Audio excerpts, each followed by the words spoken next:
Hello दोस्तों, happiness home 7 channel में आपका फिर से स्वागत है। आज की वीडियो में आपको शनिवार व्रत कथा सुनाऊंगा। शनिदेव यानी कि न्याय के देवता। तो चलिए दोस्तों, बिना देर किए वीडियो को शुरू करते हैं। शनिवार व्रत कथा। शनिदेव व्रत कथा। एक समय में स्वर्ग लोक में सबसे बड़ा कौन के प्रश्न पर 9 ग्रहों में वाद विवाद हो गया। निर्णय के लिए सभी देवता देवराज इंद्र के पास पहुंचे और बोले, हे देवराज, आपको निर्णय करना होगा कि हम में से सबसे बड़ा कौन है। देवताओं का प्रश्न सुन इंद्र उलझन में पड़ गए। फिर उन्होंने सभी को पृथ्वीलोक में राजा विक्रमादित्य के पास चलने का सुझाव दिया। सभी ग्रह भूलोक राजा विक्रमादित्य के दरबार में पहुंचे। जब ग्रहों ने अपना प्रश्न राजा विक्रमादित्य से पूछा तो वह भी कुछ देर के लिए परेशान हो उठे, क्योंकि सभी ग्रह अपनी अपनी शक्तियों के कारण महान थे। किसी को भी छोटा या बड़ा कह देने से उनके क्रोध के प्रकोप से भयंकर हानि पहुंच सकती थी।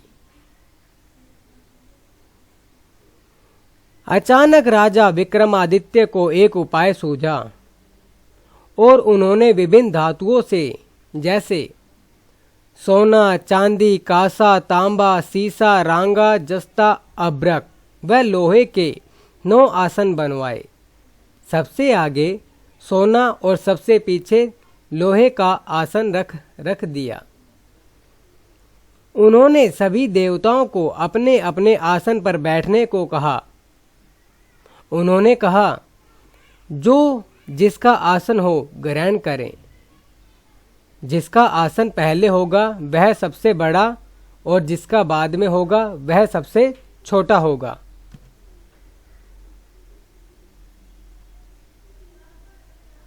क्योंकि लोहे का आसन सबसे पीछे था, इसीलिए शनिदेव समझ गए कि राजा ने मुझे सबसे छोटा बना दिया है। इस निर्णय से शनिदेव रुष्ट होकर बोले, हे राजन, तुमने मुझे सबसे पीछे बैठाकर मेरा अपमान किया है। तुम मेरी शक्तियों से परिचित नहीं हो। सूर्य के एक राशि पर 1 महीने, चंद्रमा 2 महीने 2 दिन, मंगल 1.5 महीने, बुध और शुक्र 1 महीने, बृहस्पति 13 महीने रहते हैं। लेकिन मैं किसी भी राशि पर 2.5 वर्ष से लेकर 7.5 वर्ष तक रहता हूँ। बड़े बड़े देवताओं को मैंने अपने प्रकोप से पीड़ित किया है। अब तू भी मेरे प्रकोप से सावधान रहना। इस पर राजा विक्रमादित्य बोले, जो कुछ भाग्य में होगा देखा जाएगा। इसके बाद अन्य ग्रहों के देवता तो प्रसन्नता के साथ चले गए, परंतु शनिदेव बड़े क्रोध के साथ वहां से विदा हुए। कुछ समय बाद जब राजा विक्रमादित्य पर 7.5 की दशा आई तो शनिदेव ने घोड़े के व्यापारी का रूप धारण किया और बहुत से घोड़ों के साथ विक्रमादित्य के नगर पहुंचे। राजा विक्रमादित्य उन घोड़ों को देखकर एक अच्छे से घोड़े को अपनी सवारी के लिए चुनकर उस पर चढ़ गए। राजा जैसे ही उस घोड़े पर सवार हुए, वह बिजली की गति से दौड़ा।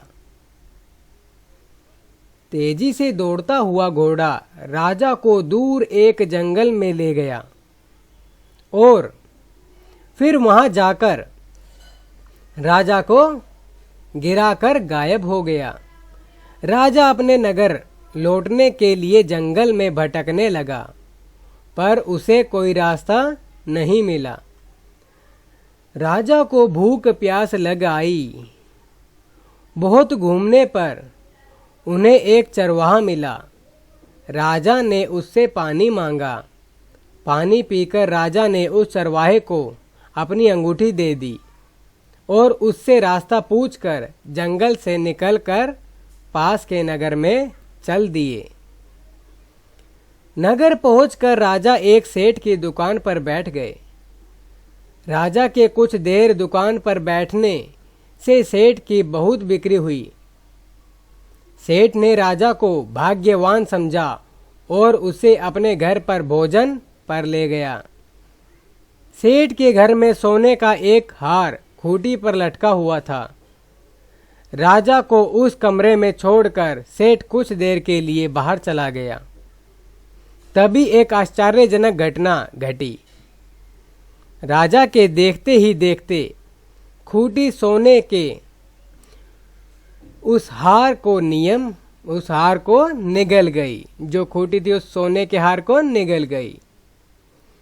सेठ ने जब हार गायब देखा तो उसने चोरी का संदेह राजा पर किया और अपने नौकरों से कहा कि इस परदेशी को रस्सियों से बांधकर नगर के राजा के पास ले चलो। राजा ने विक्रमादित्य से हार के बारे में पूछा तो उन्होंने बताया कि खूंटी ने हार को निगल लिया। इस पर राजा क्रोधित हुए और उन्होंने चोरी करने के अपराध में विक्रमादित्य के हाथ पांव काटने का आदेश दे दिया। सैनिकों ने राजा विक्रमादित्य के हाथ पांव काटकर उन्हें सड़क पर छोड़ दिया। कुछ दिन बाद एक तेली उन्हें उठाकर अपने घर ले आया और उसे कोलू पर बिठा दिया। राजा आवाज देकर बैलों को हाँकता रहता। एक तरह तेली का बेल चलता रहा और राजा को भोजन मिलता रहा। शनि के प्रकोप की 7.5 पूरी होने पर वर्षा ऋतु प्रारंभ हुई। एक रात विक्रमादित्य मेघ मल्हार गा रहा था। तभी नगर की राजकुमारी मन भावनी रथ पर सवार उस घर के पास से गुजरी। उसने मल्हार सुना तो उसे अच्छा लगा और दासी को भेजकर गाने वाले को बुला लाने को कहा। दासी लौटकर राजकुमारी को अपंग राजा के बारे में सब कुछ बता दिया। राजकुमारी उसके मेघ मल्हार से बहुत मोहित हुई और सब कुछ जानते हुए भी उसने अपंग राजा से विवाह करने का निश्चय किया। राजकुमारी ने अपने माता पिता से जब यह बात कही तो वो हैरान हो गए। उन्होंने उसे बहुत समझाया पर राजकुमारी ने अपनी जिद नहीं छोड़ी और प्राण त्याग देने का निश्चय कर लिया। आखिरकार राजा रानी को विवश होकर अपंग विक्रमादित्य से राजकुमारी का विवाह कराना पड़ा। विवाह के बाद राजा विक्रमादित्य और राजकुमारी तेली के घर में रहने लगे। उसी रात स्वप्न में शनि देव ने राजा से कहा, राजा, तुमने मेरा प्रकोप देख लिया। मैंने तुम्हें अपने अपमान का दंड दिया है। राजा ने शनि देव से क्षमा करने को कहा और प्रार्थना की, हे शनि देव, आपने जितना दुख मुझे दिया है अन्य किसी को न देना। शनि देव ने कहा, राजन, मैं तुम्हारी प्रार्थना स्वीकार करता हूँ। जो कोई स्त्री पुरुष मेरी पूजा करेगा तथा कथा सुनेगा वो नित्य ही मेरा ध्यान करेगा। चींटियों को आटा खिलाएगा, वह सभी प्रकार के कष्टों से मुक्त होता रहेगा तथा सब मनोरथ पूर्ण होंगे। उसके सभी मनोरथ पूर्ण होंगे। यह कहकर शनिदेव अंतर ध्यान हो गए। प्रातःकाल राजा विक्रमादित्य की नींद खुली तो उसने अपने हाथ पांव देखकर राजा को बहुत खुशी हुई। उन्होंने मन ही मन शनिदेव को प्रणाम किया। राजकुमारी भी राजा के हाथ पांव सलामत देखकर आश्चर्य में डूब गई।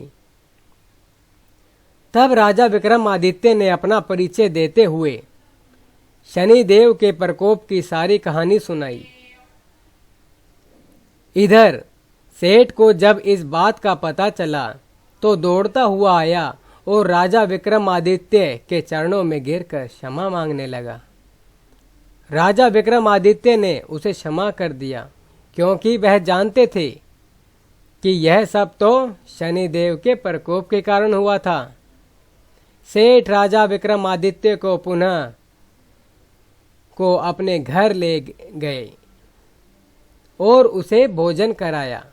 भोजन करते समय वहां एक आश्चर्य घटना घटी।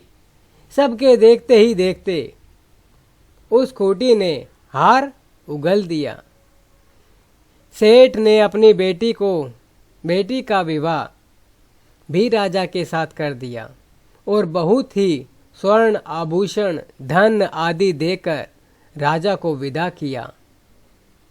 राजा विक्रमादित्य राजकुमारी मनभावनी और सेठ की बेटी के साथ अपने नगर वापस पहुंचे तो नगरवासियों ने हर्ष के साथ उनका स्वागत किया। अगले दिन राजा विक्रमादित्य ने पूरे राज्य में घोषणा कराई कि शनिदेव सब ग्रहों में सर्वश्रेष्ठ हैं। प्रत्येक स्त्री पुरुष शनिवार को उनका व्रत करें और व्रत कथा अवश्य सुने। राजा विक्रमादित्य की घोषणा से शनिदेव बहुत प्रसन्न हुए। शनिवार का व्रत करने और व्रत कथा सुनने से शनिदेव अनुकंपा बनी रहती है और जातक के सभी दुख दूर होते हैं। तो बोलिए शनिदेव महाराज की जय। जय शनिदेव। ओम शनि शनिश्चराय नमः। तो यहाँ कथा संपूर्ण हुई। फिर मिलेंगे अगली वीडियो में एक अगली कथा के साथ। तब तक के लिए धन्यवाद।